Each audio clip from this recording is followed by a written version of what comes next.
1부입니다. 오늘도 출첵 한번 시작해 보겠습니다.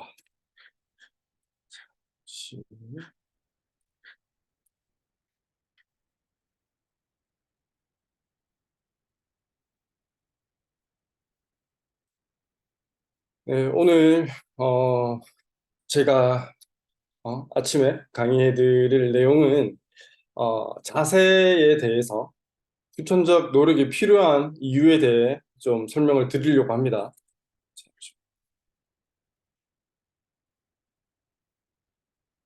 그럼 바로 내용 시작하겠습니다. 어, 제가 바코디에서 자주 이제 쓰는 내용들인데요.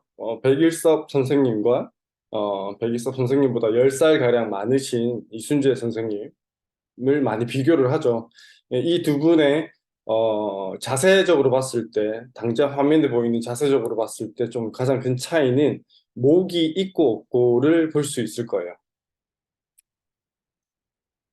그래서 좀 전반적인 자세를 보았을 때도 목이 있고 없고의 차이도 있을 뿐만이 아니라 조금 백일섭 선생님의 자세가 조금 더 경직되어져 보이고, 그다음 외적으로 봤을 때도 조금 더 우아해 보이지 않고, 훨씬 더 이순재 선생님의 자세가 힘이 빠져 있는 상태에서 훨씬 더 우아해 보이기도 하죠. 선생님의 그 자세 차이가 제법 많이 난다라는 걸 볼 수 있고, 백일섭 선생님처럼 저런 자세를 가지신 분들은 몸의 긴장도가 굉장히 많이 올라와요.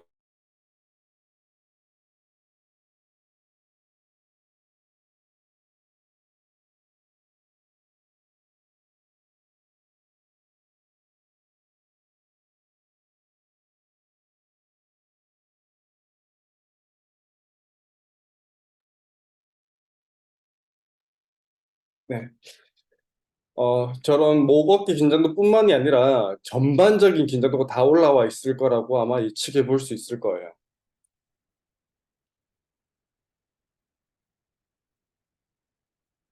그래서 저분 백일섭 선생님 같은 경우에도 젊었을 적의 사진을 본다고 하면 몸도 굉장히 좋고 목도 훨씬 더 많이 보이고 목도 훨씬 더 길고 굉장히 건강하고 좋은 몸을 가졌을 거라 예상할 수 있지만, 어떻게 써왔는지에 따라서 나이가 들어갔을 때 저런 좀 경직되고 훨씬 더 목이 없어져 보이는 저런 자세를 가질 수도 있다라는 거고요.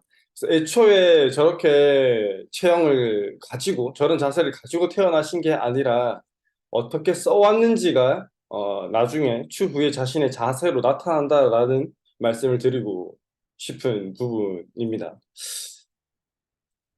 그리고 이런 자세를 가지게 되니까 온몸이 긴장도가 올라간 저런 자세를 가지게 되니까 실제로 이제 꽃보다 할배라는 프로그램에 나오셨을 때도 이렇게 평지를 걷는 거라든지 계단을 오르내리기 굉장히 힘들어 하셨던 그런 부분들이 있는 반면에, 이순재 선생님께서는 10살이나 많음에도 불구하고 아주 바르고 좋은 자세를 가지셨고, 그다음 신체 기능적으로 봤을 때도 큰 트렁크 또는 백팩을 메고도 이렇게 잘 활동하실 수 있는 체력을 가지실 수 있는 거겠죠. 저런 차이를 보일 수도 있다라는 거죠.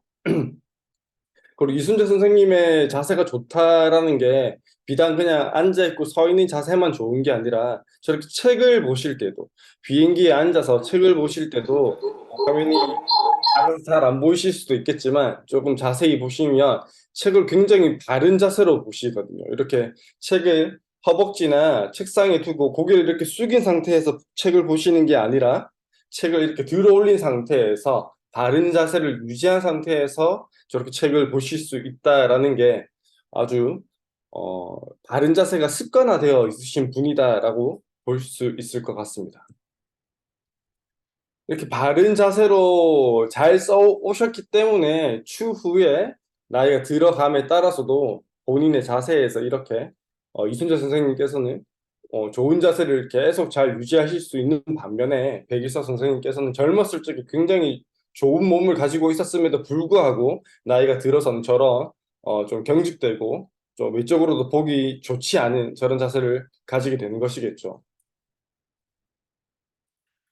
그리고 자세는 반드시 후천적인 영향이 크다라는 걸 제가 또 설명을 드릴 때 많이 예를 드리는 게, 특히 이제 시골에 계신 분들 중에, 시골의 노인분들 중에 허리가 굽어 계신 분들이 많거든요.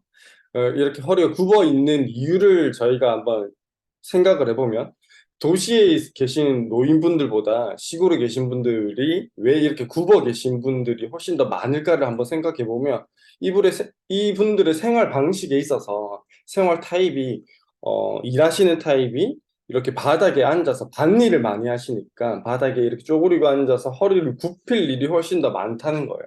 허리를 굽혀서 많이 쓰다 보니까 추후에 본인의 자세가 이렇게 굽어 있는 자세로 이렇게 발달하게 될 가능성이 훨씬 더 많아진다는 거죠.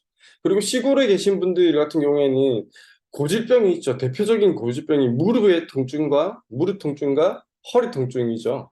그래서 밭에서 일하는 저런 자세들을 한번 보시면 무릎을 구부려 놓고 굉장히 안 좋은 자세로, 허리와 무릎이 굉장히 안 좋은 자세로 쓰기 때문에 무릎이나 허리 쪽에 퇴행성 변화라든지 다양한 근골격계 질환들이 생기게 되는 것이겠죠. 그리고 특히 어, 여성 노인분들이, 시골에 계시는 여성 노인분들이 남성 노인분들보다 훨씬 더 허리가 굽어 계신 분들이 많아요. 그 이유는 어, 똑같이 시골에 계신다라고 할지라도 남성 노인분들은 논일을 많이 하시고 여성 노인분들은 밭일을 많이 하시죠. 논일이라는 자체가 계절에 따라서 일을 할 때가 있고 일을 안 할 때도 있고요. 그다음 일을 하는 그 계절에도 요즘은 워낙 뭐 이양기라든지 뭐 논일 자체가 기계화가 많이 되어 있기 때문에 허리를 이렇게 굽히고 나쁘게 쓸 일이 그나마 밭일을 하시는 여성 노인분들보다는 훨씬 덜 하다는 거예요. 그래서 훨씬 더 허리를 굽혀놓고 등을 굽혀 놓은 상태로 안 좋게 쓸 일이 많은 여성 노인분들, 시골에 사시는 여성 노인분들이 훨씬 더 이렇게 굽어 계신 분들이 더 많다라는 거죠. 그리고 도시에서도 노인분들 중에 이렇게 허리가 굽으신 분들이 많은데, 특히 이렇게 파지를 주우시는 분들 보면, 도시에 계시는 분들이라고 할지라도 파지를 주우시는 분들을 보면 허리가 굽어 계신 분들이 굉장히 많아요. 지금 말씀드리는 거는 생활의 방식, 그다음 본인이 허리를 이렇게 구부정하게 굽혀놓고 많이 쓰며 그러한 상태로 자기 자세가 발달하게 된다라는 후천적인 영향을 많이 받을 수 있다. 자세라는 건 특히나 후천적인 영향을 많이 받는다라는 말씀을 드리고 싶은 겁니다. 어, 그래서 지금 오른쪽에 보이는 거는 서울의 양재 노인복지문화회관 쪽에서 시니어 모델 이런 프로그램을 하고 있더라고요.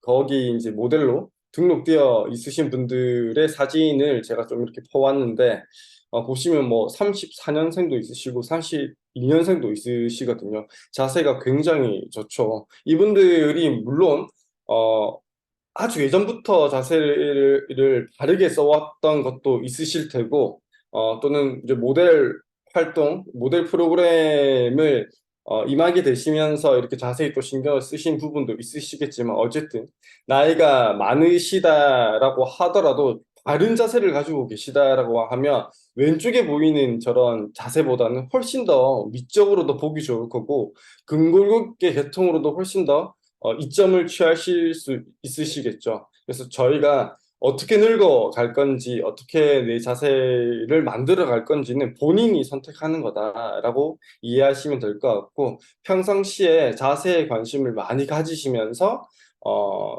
본인이 스스로 바른 자세를 만들어 가려는 그런 노력을 하시며, 나이가 들어가면서도 있어도 훨씬 더 좋은 자세, 바른 자세를 유지하실 수 있다라는 그런 말씀을 드리고 싶습니다. 그리고 어, 지금 본인의 자세가 좋지 않으신 분들 같은 경우에는 너무 뭐 늦었다, 뭐라고 생각하실 게 전혀 없으시다라는 말씀도 좀 같이 드리고 싶어요. 그리고 뭐 유전적으로 그렇다라는 말씀을 하시는 분들도 많아요. 나이가 많이 들어서 자세가 뭐 좋지 않고, 나이가 많이 들어서 내가 무엇을 하겠느냐, 이제 와서 무엇을 하겠느냐라고 생각하시는 분들도 많으실 거고, 그다음 날 때부터 이랬다. 나는 선천적으로 이랬고 유전적이다. 내 자신이 유전적이다라고 말씀하시는 분들도 많은데 그걸 좀 깨트려 드리고 싶어요. 앞에 보이시는 사진 같은 경우에도 일란성 쌍둥이의 사진인데 왼쪽에 보이는 쌍둥이의 경우에는 다양한 음식물을 잘 섭취하고, 뭐, 질긴 음식도 먹고, 딱딱한 음식도 먹고, 부드러운 음식도 먹고, 다양한 음식물을 잘 섭취하면서 턱관절을 아주 바르게 잘 사용했다라는 거죠. 그렇게 사용했을 때 하관의 모양이라든지 치열이라든지 광대의 모양 같은 것들이 아주 본인이 가져야 될 그런 바른 아름다운 이런 모양을 유지할 수 있지만 오른쪽에 보이는 다른 일란성 쌍둥이의 경우에는 개인의 취향상 굉장히 부드러운 음식을 많이 섭취를 했대요. 그렇게 하게 되니까 치열이 뭐 흐트러진다든지 입을 닫고 있는 사진은 없지만 영상에서 설명을 해주기로는 얼굴의 형태가 굉장히 많이 다르다라고 이렇게 말을 하더라고요. 그래서 어떻게 쓰는지가 같은 일란성 쌍둥이로서 거의 비슷한 유전자를 타고 난다라고 하더라도 어떻게 자기 몸을 사용하는지, 어떻게 자기 하관을 사용하는지에 따라서 자기 몸의 형태가 달라진다라는 거죠. 그리고 지금 보여드릴 영상이 하나 있는데 조금 길어요. 좀 길지만 이것 또한 일란성 쌍둥이를 가지고 실험을 한 건데 아주 예전에 거의 한 80년 전 정도의 실험을 한 영상이에요. 근데 아주 귀한 자료예요. 현재에 들어선 절대 이런 실험을 실시할 수 없는 그런 내용들인데, 뭐 인권 뭐 이런 것들로 인해서 실험을 할 수 없는 내용들인데 80년 전이라서 가능한 실험이에요. 똑같이 일란성 쌍둥이에 대한 실험이고요. 일란성 쌍둥이한테 어떤 이제 조치를 취해 주느냐에 따라서 이 사람의 운동 능력이 어떻게 변하는지에 대한 실험이에요. 영상을 한번 그냥 천천히 재미삼아 보셔도 좋을 것 같아요. 조금 길지만 한번 시청을 해 보실게요. 혹시나 소리가 크다라고 하시면 채팅으로 좀 알려주시기 바랍니다.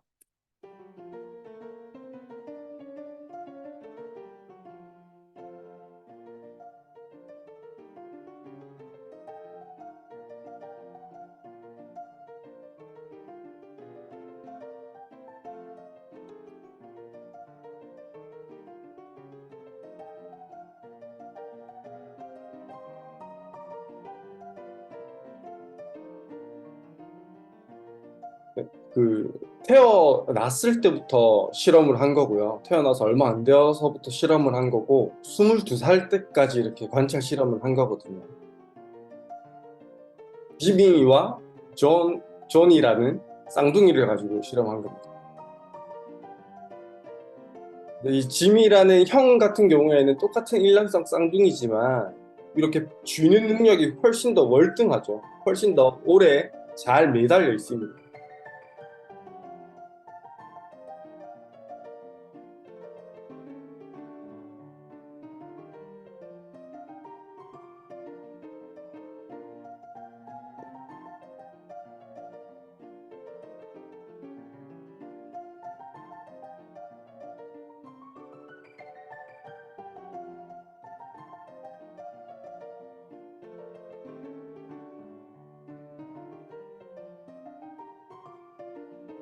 왼쪽에 보이는 지미라는 아기가 조금 더 일찍 태어난 형이에요. 오른쪽 조니가 동생이고, 이렇게 팔꿈치를 안정적으로 잘 지지하고 팔을 잘 뻗죠. 왼쪽에 보이는 지미라는 아기는. 반면에 같은 일란성이지만 어, 운동 능력이 조금 더 부족한 경우죠. 오른쪽에 존이라는 동생의 경우는 훨씬 더 왼쪽에 보이는 짐이라는 형이 운동 능력이 훨씬 더 좋아요.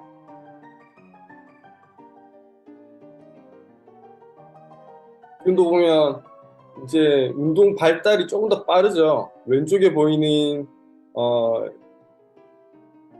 그 형 같은 경우에는 막 안고 네 발로 기고가 더 빨리 일어나고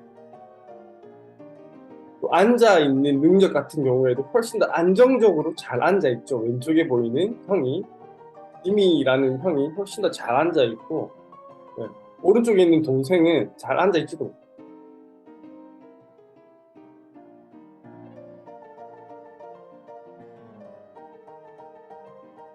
형 같은 경우에는 7개월에 아주 잘 이렇게 기고, 예, 무릎이 딱 떨어뜨릴 정도로 거의 일어설 준비를 이미 하고 있죠.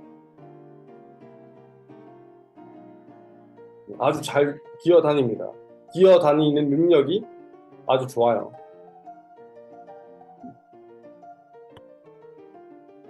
반면에 같은 개월수의 동생 지민은 아직 기지를 못하는 거예요. 네 발 기기를 이제 준비하는 단계밖에 못 되는 거예요. 형보다 훨씬 더 운동 발달이 늦고 운동 능력이 좀 좋지 않다라는 거죠.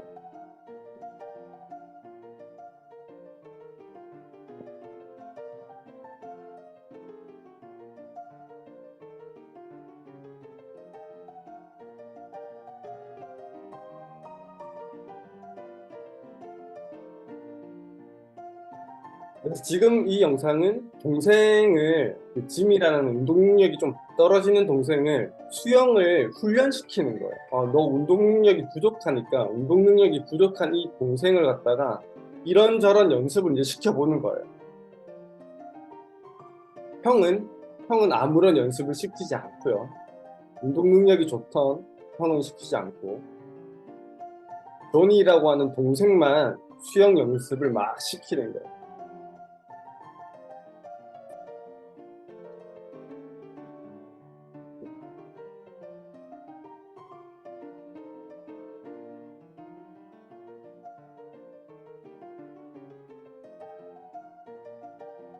지금 이제부터는 수영 연습도 그렇고 운동 능력이 떨어지던 동생만 데리고 이런저런 훈련을 막 시켜주는 거예요. 방금 전에 수영 연습도 막 시켰고요. 지금은 경사길을 이렇게 오르도록 경사길을 오르는 훈련 같은 걸 막 시키는 겁니다.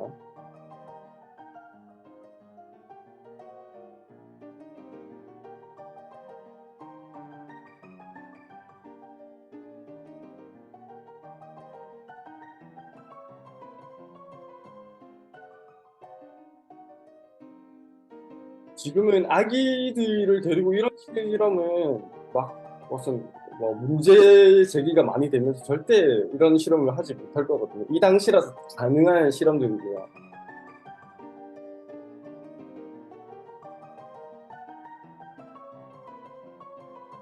다양한 이제 신체 활동을 계속 연습시킨다고 생각하시면 이런 경사를 내려오기도 하고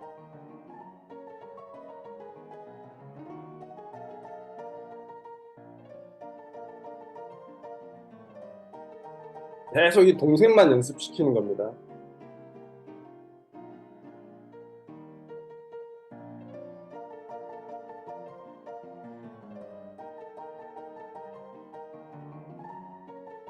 지금 와서 이제 아기들을 데리고 이런 실험에 참여를 한다고 하면 동의할 수 있는 부모님도 없으시겠죠. 그좀 위험해 보이기도 하고요. 그죠?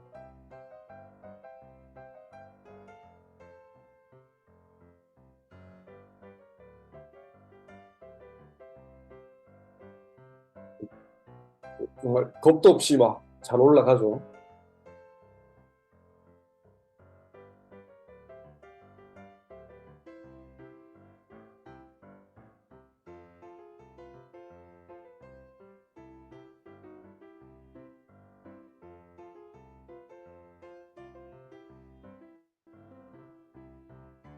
엄청 겁이 없죠.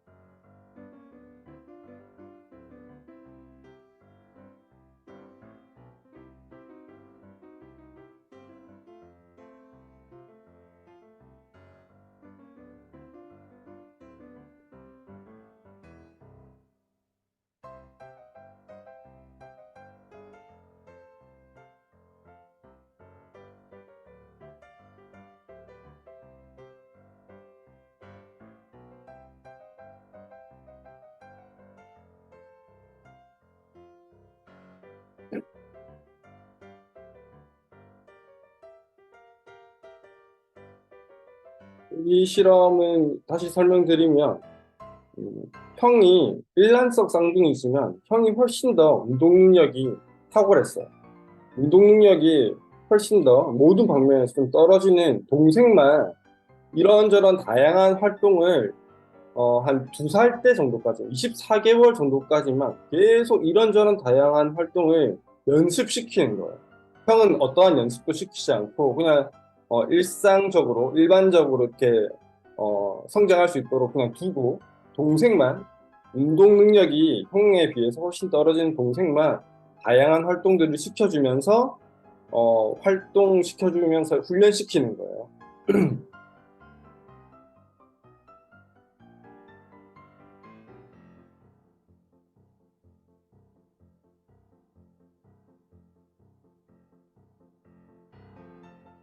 아기 때 보니까 롤러 같은 경우에도 뭐 얼마 안 지나서 곧 잘 타죠. 굉장히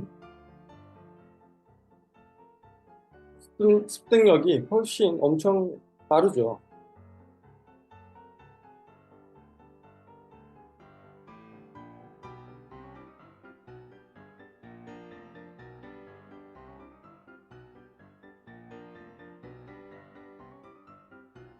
경사길에서도 이제 막 잘 타고 몇 개월 지나지 않았는데도 불구하고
그런 다양한 활동을 해주고 다양한 과제를 주게 되니까 애가 이제는 자기가 스스로 막 생각해서 막 올라가기 위한 방법을 막 고안해내죠. 운동 능력만 좋아지는 게 아니라 뭔가 생각이나 사고의 체계도 좀 많이 달라진다라는 거예요. 저렇게 위에 있는 뭔가 장난감을 얻기 위해서 스스로 많이 발달한다. 이제 22년 후를 이제 확인하는 겁니다. 왼쪽이 운동 능력이 좋았던 형이고 오른쪽이 아까 그 동생이었어요. 이런저런 훈련을 많이 했던 동생. 그래서 형 같은 경우 지금 이게 형이거든요. 형의 한발서기 능력을 한번 검사해 보는 겁니다. 이번에는 동생. 그리고 외형적으로 봤을 때 아예 몸이 좀 다르죠. 형은 좀 펑퍼짐하고 좀 둔한 몸을 가졌는데 지금도 형입니다. 반면에 이제 동생 같은 경우에는 일어나는 동작을 할 때도 훨씬 더 다른 전략으로 다르게 몸을 사용해서 일어나죠. 형은 좀 몸이 좀 어, 형에 비해서 동생이 훨씬 더 운동 능력이 22살, 22년 후에 몸 운동의 능력이 아예 달라졌다는 거예요. 타고나기로는 형이 훨씬 더 운동 능력이 좋았어요, 유전적으로. 하지만 이런저런 훈련을 거치고 나니까 동생이 훨씬 더 운동 능력과 몸의 모양이 훨씬 더 다르다는 거예요.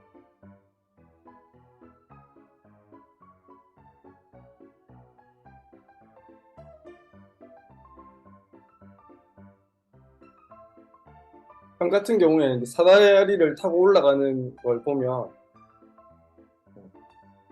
무서웠어요. 좀 어기저기저기하고 천천히 가죠. 조심스럽게.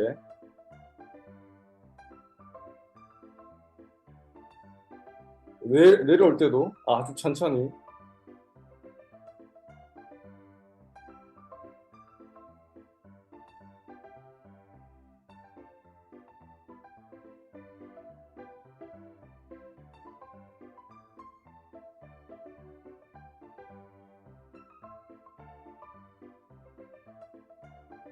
반면에 동생 같은 경우에는 어렸을 때 운동 능력이 훨씬 떨어졌던 동생 같은 경우 엄청 잘 올라가죠.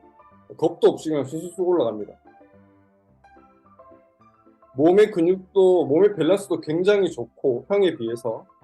근육도 잘 발달되어져 있고, 운동 능력도 훨씬 더 좋다는 거죠. 네.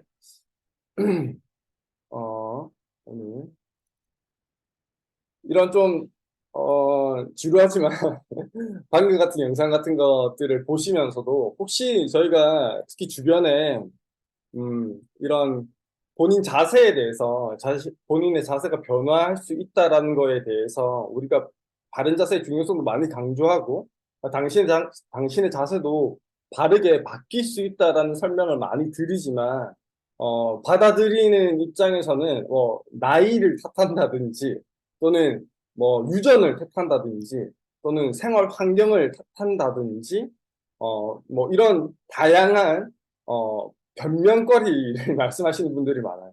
그런 변명거리는 실제로도 진짜 변명에 불과하다라는 거를 이런 자료들을 통해서 훨씬 더 좀 자신 있게 말씀하셔도 좋을 것 같아요. 뭐 백일섭 선생님과 이순재 선생님의 이런 몸의 차이라든지 아까 앞서도 말씀드렸던 일란성 쌍둥이가 어떤 음식을 섭취하면서 생활하느냐에 따라서 얼굴의 형태나 턱이나 치아의 형태가 달라진다라든지 또 마지막에 보여드렸던 이 긴 영상에서 보신 것처럼 일란성 쌍둥이라고 할지라도 심지어 운동 능력이 일란성 쌍둥이 다른 쌍둥이에 비해서 더 떨어졌다고 할지라도 어떤 특정한 노력들을 하면 어떤 특정한 노력들과 조치를 취하면 훨씬 더 추후에 그 운동 능력이 타고난 거, 내가 유전적으로 타고난 거에 비해서 더 월등히 좋아질 수 있다라는 그런 설명들에 대해서 좀 더 힘을 실어주는 근거 자료들이다라고 이해해 주시면 될 것 같습니다. 오늘 제가 준비한 건 여기까지고 설명 들어주신다고 고생하셨습니다. 바톤은 대표님에게 넘기도록 하겠습니다. 자, 수고해주신 우리 정은삼 마스터님께 다시 한번 박수 부탁드리겠습니다. 예, 격려의 인사는 또 채팅으로 남겨주시면 준비하신 우리 마스터님들께 큰 격려와 위안이 될 것 같습니다.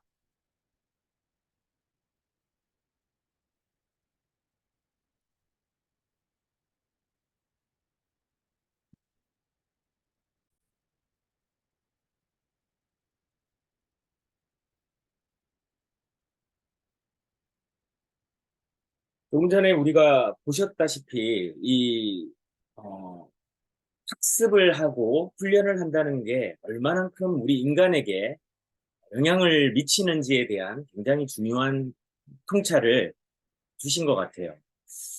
어, 이 누구나가 그렇잖아요.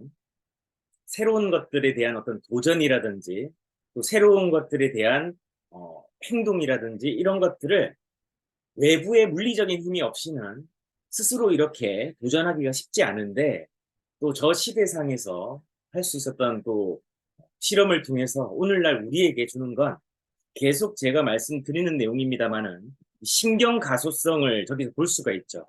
선천적으로 타고난 좋은 하드웨어를 가졌더라도 후천적인 노력을 뒷받침하는, 즉 학습과 훈련에 의해서 세계적으로 뭔가 반복하는 사람은 변화한다라는 거고, 그 변화는 좀 더 우월한 차이점을 만들어낸다는 것을 우리가 알 수가 있죠. 자, 그러면 우리 33 출첵에 도전하시는 여러분들 역시도 이 학습과 훈련이라고 하는 그 과정의 시작을 저희와 함께 하고 있지 않나 생각을 합니다. 오늘 갑자기 문득 이 33 출첵의 테마, 뭔가 컨셉이 생각이 났는데 조금 전에 우리 마스터님이 해주신 게 바른 자세로 건강해지자라고 하는 이 바른 자세 캠페인이잖아요. 그래서 바르고 건강하게, 그리고 이제 제가 하는 테마는 바르게 잘 살자라는 테마인 거죠. 바르게 건강하고 바르게 잘 살자. 이게 우리 33 출첵의 큰 테두리의 테마가 아닌가 생각합니다. 또 명언이 하나 또 등장했죠. 예, 바르게 건강하고 바르게 잘 살자.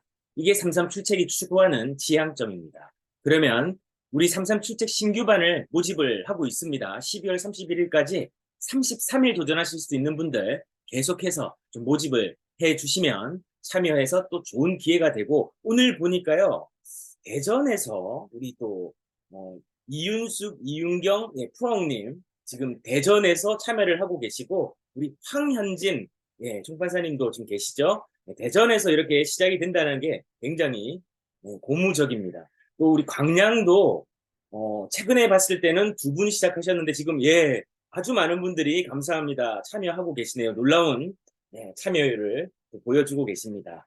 뭐 제주는요, 뭐 말할 것 없죠. 지금 뭐 정말 많은 분들이 참여해서 지금 불타는 제주가 되고 있습니다. 겨울인데도 불구하고 뜨거운 제주가 되고 있죠. 어쨌든 전국적으로 이런 분들의 참여가 굉장히 우리 삼삼 출첵을 통해서 이루어지고 있다. 또 이 시간에 이런 참여를 하실 수 있다는 거는 여러분들이 시간의 자유가 있지 않으면 결코 하실 수 없습니다. 많은 분들이 직장 생활도 하고 일도 하시는데 이 출첵에 참여한다는 이 시간을 만든다는 것은 보통 일은 아니에요.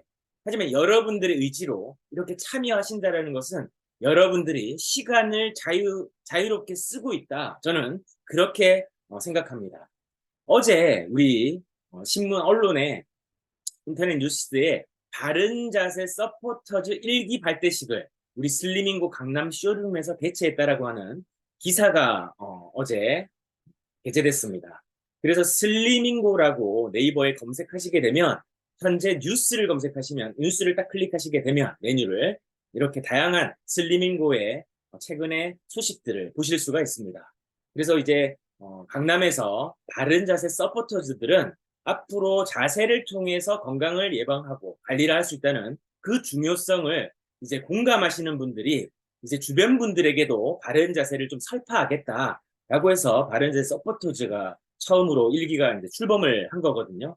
또 저희와 함께 전 국민 바른 자세 만들기 문화 캠페인이 이제 점점 전국에 바람을 일으키고 있다. 이렇게 보시면 되겠습니다. 많은 분들 각자 지역에서 이렇게 출첵 참여하는 것만도 여러분들 대단한 캠페인의 주인공이 되십니다. 자, 그럼 오늘 66일 미쳐라 36일차 시작하도록 하겠습니다. 이번 이제 자기경영이라는 주제 내에서 우리가 좀 깊이 다뤄야 되고 또 중요하게 다뤄야 될 게 뭘까라는 화두를 제 스스로가 좀 던져봤고요. 그러다 보니까 돈이다. 돈이라는 것이 우리가 알다가도 모르겠고 어떻게 보면 좀 어렵기도 하고 또 나와는 좀 멀게도 느껴지는 다소 친해지기가 쉽지 않은 주제라고 우리는 생각을 하죠. 그렇지만 오늘 이런 주제를 좀 다룸으로 인해서 여러분들이 좀 돈과 친해지고 나아가서 돈의 노예가 아니라 여러분들을 위해서 돈이 부림을 받는 그런 주인의 관점을 가지는 시간을 함께 만들어 갔으면 합니다. 지난 시간에 우리 김기범 점장님이 열정적인 특강을 또 해주셨는데 마인드에 대한 특강이죠. 자, 그 내용과 겹치는 내용인데 보이는 분들 같이 한번 읽어 주시겠습니까? 천재는 노력하는 자를 이길 수 없고 노력하는 자는 즐기는 자를 이길 수 없으며 즐기는 자는 미친 자를 이기지 못한다. 그래서 불광불급이라고 했죠. 우리가 조금 전 영상에서도 봤지만 다소 우리보다 잘 태어나는 사람들이 있어요. 좋은 수저를 갖고 태어나는 뭐 황금 수저, 뭐 다이아몬드 수저, 금 수저 이렇게 우리는 부르는 사람들이 있고 또 천부적으로 하드웨어, 외모라든지 뭐 가령 차은우라고 하는 남자 배우가 있죠. 뭐 아이돌 그룹이기도 합니다만은 그 친구를 보면 정말 잘생겼죠. 근데 우리들만 그렇게 생각하는 게 아니라 전 세계에 나가게 되면 그 차은우 얼굴을 보고 마치 다비드 조각상을 보듯이 다 깜짝 놀라는 모습들이 뭐 이렇게 언론에 갑자기 조명이 되기도 하죠. 자, 그 정도의 외모를 갖추려고 하면 후천적 노력으로는 안 될 거예요. 그건 선천적인 겁니다. 그건 정말 타고나는 거죠. 그렇지만 그럼에도 불구하고 차은우보다 더 연기를 잘하는 외모가 정말 차은우 정도로 남들이 봐도 정말 아름답고 정말 잘생겼다라는 생각이 들지 않더라도 매력을 발산하는 배우들도 많이 있죠. 마찬가지입니다. 처음부터 부모님의 자산을 물려받아서 시작 출발점부터 좋은 사람들이 있습니다. 그렇지만 우리가 그렇지 못하더라도 빌 게이츠가 한 명언을 우리는 한번 생각을 해봐야 됩니다. 40살 이전에 당신의 부는 당신 책임이 아니다. 그런데 40을 넘어서부터 당신이 가난한 것은 절대 당신의 책임이다. 라고 했습니다. 그래서 이제 우리가 하는 선택, 우리가 무엇을 선택하고 무엇을 집중하고 우리가 무엇을 바라보느냐에 따라서 우리의 방향, 삶의 방향은 달라질 수 있다는 거죠. 우리는 이제 삼삼출책을 통해서 조금 더 건강한 걸 보고 조금 더 바른 것을 보고 그리고 조금 더 나은 것을 생각하게 되는, 그래서 우리가 변화라고 하는 그 과정을 수용하기로 받아들이기로 결정하신 분들이라면 우리가 이제 이 내용을 한번 곱씹어 봐야 되는 거예요. 그럼 어떻게 미쳐야 될까요? 미친 사람들의 특징은요, 오롯이 그것만 생각하죠. 그거 외에는 바라보지 않아요. 그래서 미친 사람들을 보면 한 가지 행동만 골똘하게 합니다. 그리스의 철학자 소크라테스는 하늘을 바라보고 한 광장에 나가서 하늘을 바라고 하루 종일 생각에 잠겼다고 하죠. 수많은 사람들은 그 소크라테스의 행동을 미쳤다라고 했습니다. 그러나 정작 소크라테스 자신은 사유하고 그 생각, 그 시간이 지나가는 그 과정을 즐겼다라는 거죠. 그래서 수많은 사람들이 이 미친 사람들, 그래서 미친 자들이 미래를 바꾼다라고 했습니다. 오늘 여러분들은 어떤 일에 미쳐 있습니까? 저는 이제 창업을 했죠. 그래서 창업 초기 흔히 저지르는 실수가 있는데 오늘 여기에 직장 생활을 하시는 분들도 계실 거고 또 각자 여러분들이 하고 계신 일들, 비영리 단체 일을 하시는 분도 계시고 또 가사 일을 하시는 분도 계실 겁니다. 그럼 창업이란 단어를 일이라고 한번 바꿔보고요. 일을 하는 초창기 흔히 저지르는 실수가 있어요. 저희가 이제 전국을 다니면서 창업 설명회라는 걸 합니다. 그러면 창업 설명회라는 건 왜 하냐? 지금 현대인들이요, 점점 어떻게 보면 정년이 빨라지고 있죠. 과거에 한 10년 전인가요? 뭐 4.5정, 586, 5.6도 뭐 이런 유행어들이 신조어처럼 널리 알려진 적이 있지 않습니까? 근데 지금 현재 시점 2023년도 지금은요 30대가 되면 정년이라고 하는 얘기가 심심치 않게 들려오고 있어요. 과거에는 40대였던 게 30대까지 내려오게 된 거죠. 이제 30대 후반이 되면 정년을, 즉 회사에서 좀 눈치가 보이기 시작하고 회사에서 나가야만 되는 정말 생존만이 살 길인 그런 약육강식의 시대를 살고 있는 것이죠. 더 주기가 짧아졌다는 것은 우리는 앞으로 고령화 시대를 살고 있습니다. 100살, 120살 시대를 살아야만 되는데 30대에 좋은 직장을 취업했다라고 우리가 생각했는데 40이 안 되는 나이에 이제 회사를 나와야 되는 시대를 살아가는 거예요. 그래서 이제 우리 국민이라고 한다면 지금 앞으로 MZ세대 그리고 현재 살아가는 우리 세대들이 한 번쯤은요 창업, 자기 일을 해야 되는 시대가 온다라는 겁니다. 아니면 계속 직장을 옮겨 다녀야만 되는데 그렇게 시간이 흘러가고 나서도 우리는 40대, 50대가 되고 나면 나의 일을 해야 되는 시점이 온다라는 거죠. 갑자기 그런 일을 마주했을 때는 우리가 준비하기에는 너무나 세상이 급박하고 변화하고 있다는 사실입니다. 준비해야 된다는 거죠. 그러면 어떻게 해야 될까? 자, 그러면 그거는 차차 생각을 해보고 우리가 일을 할 때 초창기에 흔히 저지르는 실수가 뭐냐면 누군가 일하기 전에 이걸 좀 알려줬으면 하는 그런 중요한 내용이 바로 돈입니다. 돈이란 뭘까요? 사전적으로는 사물의 가치를 나타내고 상품의 교환을 매개하고 재산 축적의 대상으로 사용되는 물건이라고 정의하고 있고 또 물건의 가격이라고 담고 있고 또 세 번째로는 재산이나 재물을 달리 이르는 말로 돈이라고 부르죠. 이 돈이라고 하는 화폐의 개념은 물물교환의 시대를 넘어서 현재까지 종이돈, 우리가 이제 그 종이돈의 시대를 넘어서 지금은 CDBC라고 해서 이 전자화폐로 우리가 이제 접어드는 시대를 다루고 있죠. 이 싱가포르이 지금 CDBC라고 해서 이 현금 없는 사회를 지금 실험하고 있는 모델 국가가 되고 있지 않습니까? 이제 그 모델 국가의 그 표본이 대한민국에서도 적용이 되는 거죠. 그래서 우리나라 중앙정부에서도 CDBC를 적극 도입할 준비를 하고 있는 거죠. 그럼 모든 것들이 지금 디지털화. 우리가 보고 있는 게 실물이 아니라 그냥 컴퓨터나 스마트폰의 화면으로 대체되는 시대.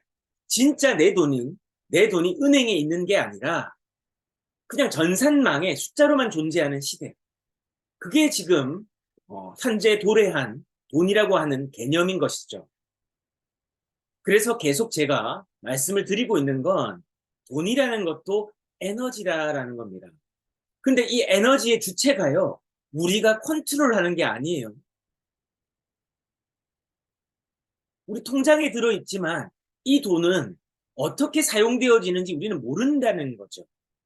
우리가 넣는 돈은 은행에 예치가 되게 되면 은행은 10%라고 하는 지급 준비율을 제외하고는 그 나머지 돈은 대출이라든지 또는 투자라고 하는 활동을 통해서 우리의 돈을 우리도 모르게 사용하고 있습니다. 근데 많은 사람들이요, 이걸 모릅니다. 그냥 내 돈이 내가 통장에 넣은 순간부터 그냥 통장에 잘 있구나. 마치 금고에 넣은 돈처럼 생각하는데 그거는 착각입니다. 계속해서 은행은 금융 상품이라는 걸 만들어내죠. 그걸 통해서 뭔가 예금 또는 투자를 통해서 또다시 뭘 합니까? 돈을 굴리기 시작합니다. 또 은행은 예대 마진이라고 해서 예금과 대출의 마진을 취하는 기업입니다. 그래서 그게 은행의 본질이에요. 우리가 가지고 있는 돈 한 계좌당 우리는 5천만 원이라고 하는 예금자 보호법을 적용받습니다.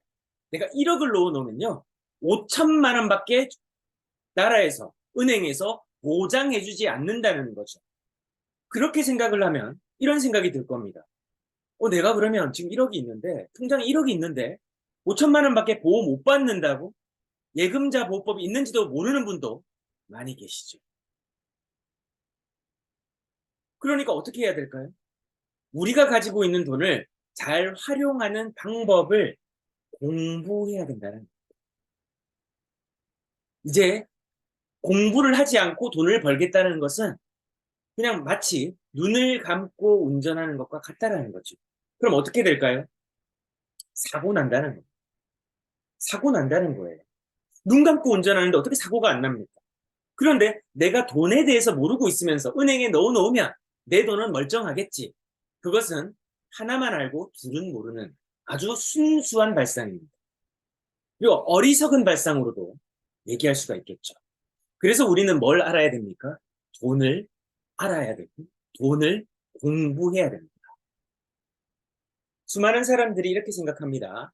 부자 되세요. 한때 한 금융사의 광고였습니다. 유명한 여배우가 나와서 부자 되세요 하는데 그 광고가 카드사 광고예요. 카드를 써서 과연 부자 될 수 있을까요? 굉장히 모순되는 발언이고 모순되는 광고였습니다.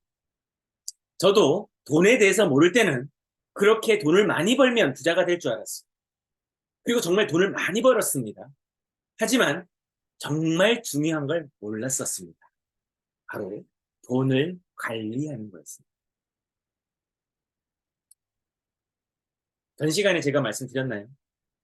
복권에 당첨돼도 몇백억을 벌어서 우리 어떤 분이 500억이 넘는 로또 이제 누적 당첨금으로 그리고 이 당첨금을 수령을 했어요. 실수령액으로 거의 한 40% 이상이 50% 가까운 돈이 세금이니까 뭐 절반 정도 가까이 받았다고 볼게요. 60% 정도를 받았다고 보고 그래도 한 300억 가까이 200억 넘게 받지 않았나 실수령액이요. 근데 이 사람이 어떻게 됐을까요? 범죄자가 됐고 사기꾼으로 전락했습니다. 빚더미에 다시 앉았어요. 여러분 이해가 가세요? 어떤 사람도요 300억 가까운 돈을 일생에 만나볼 사람이 얼마나 되겠습니까? 자기 수중에 그런 큰 돈이 들어올 기회가 얼마나 되겠어요? 그러나 그 사람은 그 천운을 맞이했는데도 불구하고 그 돈을 가지고 잘 관리했으면 대대손손 행복하게 살았을 터인데 어떻게 됐다고요? 사기꾼이 됐더라고요.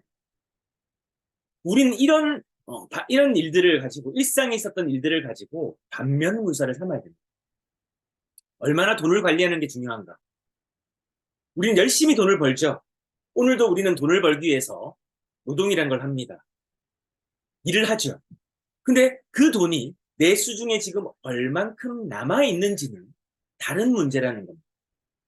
우리는 이제 몇 시간 동안 이 부분을 한번 여러분들과 다뤄보고자 합니다. 돈을 잘 벌지만 부자가 되지 못하는 이유가 있어요.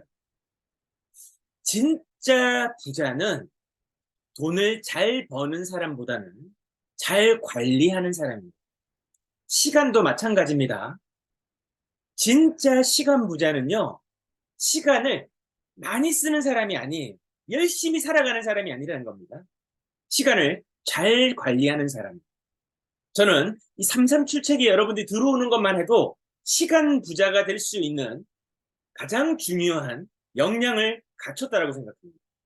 여기서 출발하는데요.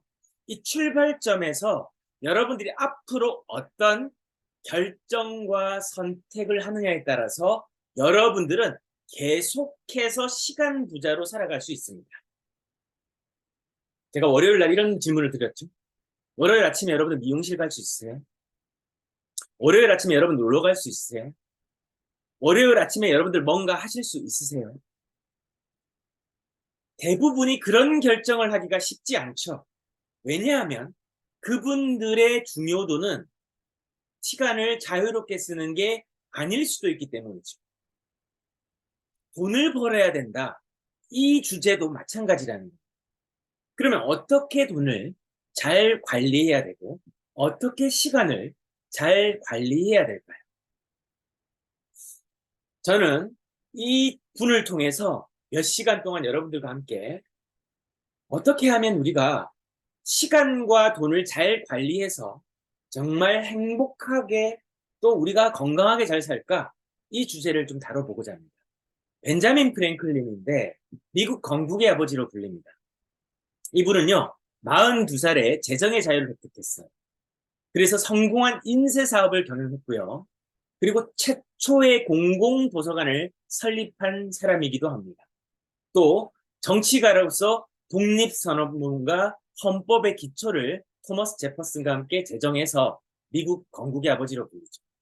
그리고 피레침 아시죠? 건물에 높이 솟아있는 피레침, 또 이중 초점 렌즈, 우리가 또 음식을 데워 먹는 전기 스토브, 열을 내는 온도를 따뜻하게 만드는 스토브, 이런 걸 발명한 또 발명가이기도 하고요. 영국 왕립 학회 회원으로서 코플리 황금 메달을 수상한 학자이기도 하고 또 물리학자이기도 합니다. 또 책을 쓴 작가이기도 한데 우리에게 프랭클린 자서전이라고 하는 유명한 자기계발 명저를 만든 분이기도 합니다. 저는 이 프랭클린 자서전의 내용을 인용해서 여러분들에게 프랭클린의 부의 사고방식을 좀 나눠볼까 해요. 그래서 그 부의 철학자이기도 했고요. 그래서 미국인들이 가장 존경하는 위인입니다. 100달러라고 하는 미국 화폐에서 가장 높은 화폐에 얼굴이 실려져 있는 주인공이기도 해요. 그래서 미국에는 이런 말이 있다고 합니다. 당신이 성공하고 싶다면 꼭 읽어야 될 책이 있는데 이게 프랭클린의 자서전이다 라고 했습니다. 그 정도로 프랭클린 자서전은 수많은 사람들의 성공에도 영향을 미쳤다는 거죠. 혹시 나는 프랭클린 자서전 읽어보셨다 하시는 분 손 한번 들어주세요. 예, 한 분 계시네요. 아, 우리 어제 중판하신 분인데 역시 저분 다르신 분이다. 예, 따봉입니다. 자, 그러면 우리가 이 훌륭한 분을 통해서 한번 부의 사고방식, 그리고 우리가 인생의 성공의 철학, 이런 것들을 한번 나눠보자라는 거죠. 오늘은 여기까지 해야 될 것 같습니다. 앞으로 다뤄나갈 시간이 좀 길어요. 진짜 부자가 되려고 하면 돈 관리의 상식을 알아야 되는데 이것을 아는 사람이 거의 없다라고 했습니다. 우리가 대한민국 국민으로서 대한민국에서 잘 살고 싶다라고 하는 꿈은 누구나 갖고 있습니다. 그런데 돈을 관리하는 상식, 그리고 돈이라고 하는 개념, 여기에 대해서 이것을 남에게 정말 나는 이렇게 하고 있다. 난 이런 원칙이 있고 이런 기준이 있다. 그리고 나는 돈이 뭔지 명확하게 알고 있고 우리가 하고 있는 이 시대, 우리가 살고 있는 이 시대의 자본주의라고 하는 개념을 명확하게 이해하고 있다. 그리고 이 경기의 룰을 누구보다 잘 알고 있다. 라고 해도 그 경기에서 이길 둥 말둥 하는데 중요한 건 경기에 지금 뛰고는 있는데 언제나 기권이거나 언제나 방관자이거나 언제나 관중의 관점에서 이 경기를 바라만 보고 있다는 거죠. 돈을 벌고는 싶은데 진짜 경기에 뛰진 않는 거예요. 경기에 뛴다라고는 생각하는데 경기의 규칙을 모르는 거예요. 그렇게 시합을 하니 그 경기에서 이길리 만무하더라는 겁니다. 프랭클린은 그 안타까운 심정을 그리고 자신이 이르게 성공한 그 인생의 그 성공 철학을 우리에게 나눴고 저도 미국에서는 벤자민 프랭클린, 한국에서는 다산 정약용, 이순신 이분들을 정말 존경합니다. 이분들의 책들을 웬만하면 다 읽었습니다. 근데 정약용 선생님이 남긴 300권의 책은 다 읽지 못했어요. 뭐 흠음신서라든지 또 목민심서라든지 뭐 그런 책들 정도와 또 그분의 철학을 담은 몇 가지 책들을 읽은 정도의 수준일 뿐이지 뭐 책을 다 읽었다 할 수준은 아닙니다. 하지만 지금도 공부하고 있고 앞으로 공부해 나갈 예정입니다. 그런 관점에서 이런 것들을 어떻게 이런 지혜들을 우리가 어떻게 실천할 것인가 다음 시간에는 그런 부분들을 좀 생각해보고 우리가 실제 우리 삶에서 어떻게 적용해서 우리의 가정경제, 나아가서 나의 자산, 그리고 대한민국에서 부자로 산다는 것에 대해서 한번 생각해보는 그런 시간을 만들어 가겠습니다. 우리는 내일 또 뵙도록 하고요. 오늘도 오늘 들었던 내용들, 그래서 우리가 어떻게 생각을 하고 관점을 맞춰야 되는지 한번 생각해 보시는 귀한 시간이 되셨으면 좋겠고 내일 뵙도록 하겠습니다. 감사합니다.